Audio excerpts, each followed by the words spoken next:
telling us to enjoy it while they're young. But our days are filled with chaos and stress and cooking and endless laundry piles. Where's the time to enjoy anything? Yeah, that's what I always thought too. There's so much I have to do. When do I find time for peace and joy and happiness when I barely have time to sleep? Mama, it's time for a shift. You can be a happy mom. Yeah, it's possible. If I can, you can. Trust me. I've been a mess. I've been depressed. I've been overwhelmed. I've been to the bottom of the pits. And I've risen. I've grown. I've bloomed. And it all started when I realized I didn't have to anything. I get to. It is my privilege and my honor and my divine responsibility to be the queen of my home. It's not a burden. I'm not the janitor and the lunch lady. I'm in charge. I'm the ruler. I'm the chaos coordinator. I'm the calm in the storm. I don't have to anything. I get to. And so do you. So let's rise, mamas. Adjust your crown. Accept your responsibility. And change the effing world. It's all in the way you choose to see it. You're listening to I Get To, the podcast with Brittany Clarkson. That's me.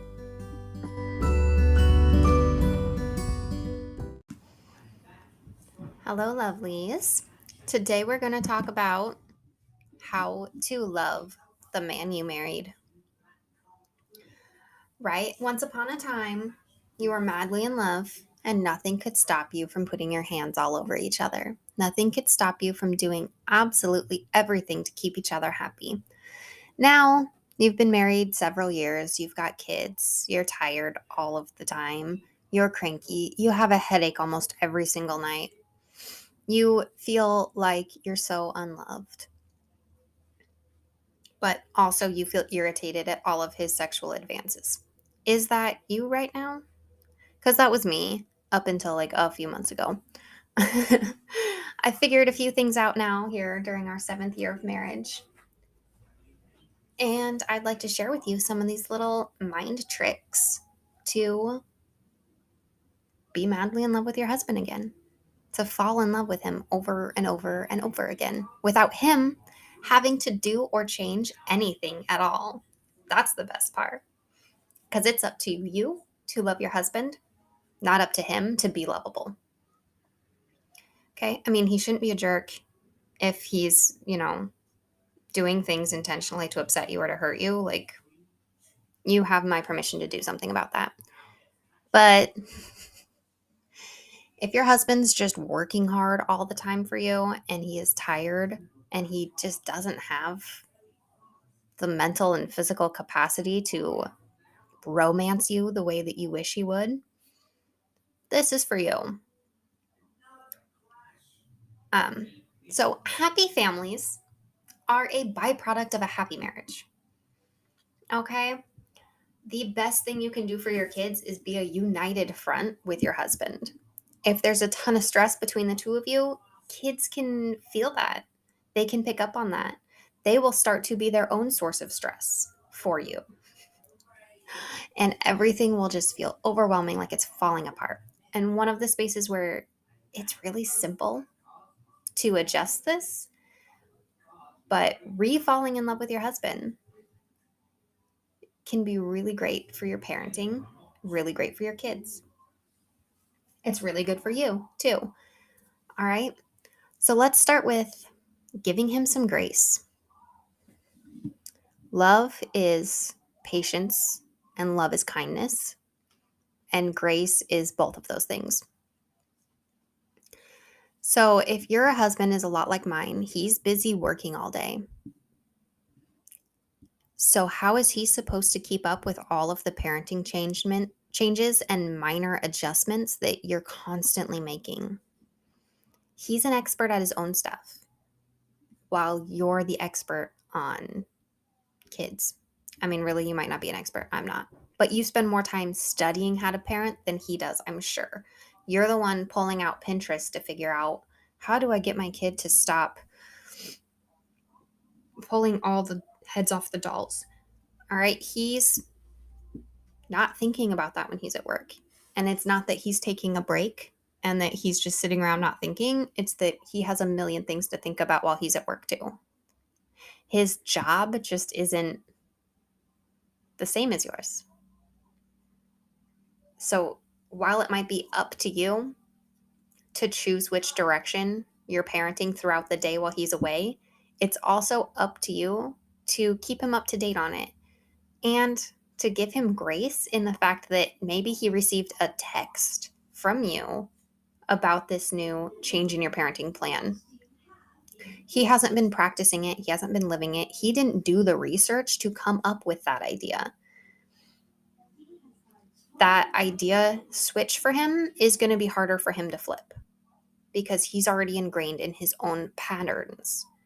His brain already expects what it's going to do. And after a long day at work, it can be hard for him to flip that switch and to change things up and to do something new once he gets home. So yeah, he might be stuck in his old ways a little bit, but that doesn't mean that he doesn't care.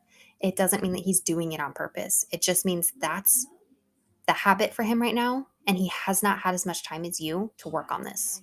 He hasn't even had as much time as you to think about this. If your husband is the one working outside the home while you're home with the kids. So give him some grace, give him some time, support him in changing his habit rather than condemning him for not immediately changing. Next, be intentionally grateful for him regularly. All right, meditate on all the things that you love about him. Okay, so this is good for your marriage, especially if you feel like there's nothing to love about your husband anymore. Get out a notebook and pen. Like designate a spiral notebook or a journal to this, and just every single day try to fill a whole paper about all the tiny things you love about him. Like everything. Or even if you don't love it, it's something that you can be grateful for.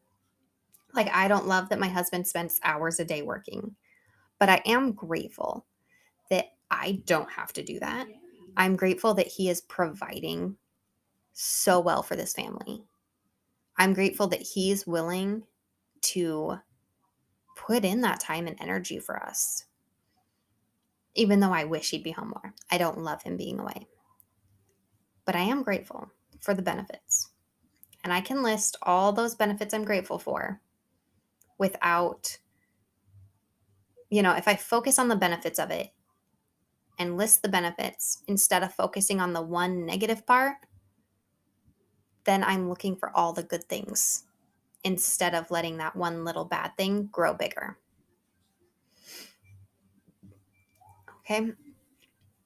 Thirdly, go out of your way for him because you're the one who chose him, and now you get to be each other's ride or die. So don't forget those early days of romance to bring them in right now and go out of your way to do something for him, even though he's not going out of his way to do something for you. Remember, you're the one having these mindset switches right now. You're the one listening to this podcast. You're the one who has a day where you can multitask and listen to a podcast while doing, cleaning or doing your laundry or something. Whereas maybe he's working somewhere where he cannot focus on a podcast at the same time as work. He doesn't have time for this. He doesn't want to listen to me anyway. I'm not here to talk to him. I'm talking to you. So you go out of your way for him without expecting him to go out of his way for you. Because you're the one making these mindset switches. Give him the grace. He's busy doing his stuff. He will catch up. It will take some time, but he will catch up. You go out of your way to do special little things because you want to, not because you expect him to return the favor. Give him a back rub. Get a foot soak ready for him when he gets home from work. I'm not saying dote on him hand and foot. I'm saying do one little thing every now and then. Doesn't have to be every day. Every couple days maybe. Once a week. Designate once a week when you're going to do something extra and sweet for him. without expecting anything at all in return, because you're looking at your list of reasons why you're grateful for him and you feel overcome with, I should do something sweet for him because he provides all this greatness for me. And eventually he will also catch on, and he's going to realize, when he's not super tired and overexhausted, okay? Once he's got a night of well rested underneath him, he's going to realize, oh, shoot, I haven't done anything extra sweet for her in a while. I used to do that stuff all the time. I wonder what I can do for her. Okay? And I'm going to tell you, date nights aren't the trick. They aren't. We've gone on so many date nights that have gotten us nowhere in our marriage.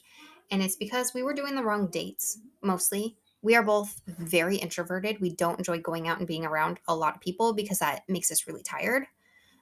Sometimes it's totally fun if we're around the right people, but it does make us tired. And so all of our date nights were, let's go out and do something. The date nights weren't the trick. The trick was quality connection. And so we started doing stuff like grabbing takeout and eating it like going up the river to a secluded space and having a little picnic of takeout appetizers. So that we were still getting out of the house and out of the daily overwhelm of like, there's so many projects to do here. And we were still removing ourselves from that, but we weren't surrounding ourselves with people that were going to make us feel really tired. We did something that was renewing. And we were able to actually have deep personal conversation without worrying that someone's listening to us on the other side of the booth at the restaurant. So if date nights aren't the trick for you, if you're not having a great time every time you go out and you're not being restored and you're not feeling like your relationship is stronger because of your date night, change it up and do something different. Have a date night at home. Do like a small fire after the kids go to bed and, have some strawberries and wine or something. Like just do something special for no reason. Like on a Tuesday night, just because you guys are together. Do something. It doesn't have to be big. Just do something that connects you. Have conversations. Break down your walls and start to share everything. Let him be your best friend and tell him all your crazy thoughts and feelings. Start to let him in more and he might not always be helpful or understanding. The male brain doesn't always understand the female brain and how we're crazy. That was in air quotes, by the way. But it's the vulnerability that's sexy. Vulnerability is going to be so hot for your marriage. Like, just share with him all those thoughts that tend to build a wall between you and him. As Taylor Jenkins Reid says, intimacy is about truth. When you realize you can tell someone your truth, when you can show yourself to them, when you stand in front of them bare and their response is, "You're safe with me," that's intimacy.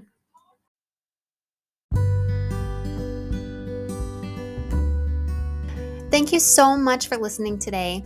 If you could do me a quick little favor and rate and review this podcast, that would mean so, so much to me. And also, if you could screenshot the episode you're listening to and share it on your social media so that other mamas can find the same episodes and learn the same things you've learned, that would mean so much to me, so much to the whole world. Thank you so much for making the world a better place.